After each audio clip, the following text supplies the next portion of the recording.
ഈ പിള്ളേരുടെ കാര്യം ഈ തുണിയെല്ലാം അവിടെ ഇവിടെ എല്ലാം കിടക്കുമല്ലോ നോക്കി കിടക്കുന്നേ ഈ കാലിന് കടിച്ചു നിന്നത്ത് കിടക്കുന്നേ ഇത് എന്നാ സാധനമായിരിക്കും ഇത് പാൽപ്പൊടി ആയിരിക്കും അതെ നല്ല കൊഴുപ്പുള്ള പാലാണല്ലോ ഇച്ചിരി കുടിച്ചേക്കാം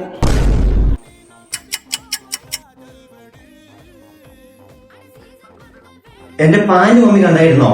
എനിക്കൊന്നും അറിയത്തില്ല, എവിടെയാണെന്നൊന്നും ഞാൻ കണ്ടിട്ടില്ല. എടാ അമ്മ അത് എടുത്തോണ്ട് പോകുന്ന കണ്ടായിരുന്നോ? പോയി നോക്കൂ കേട്ടോ.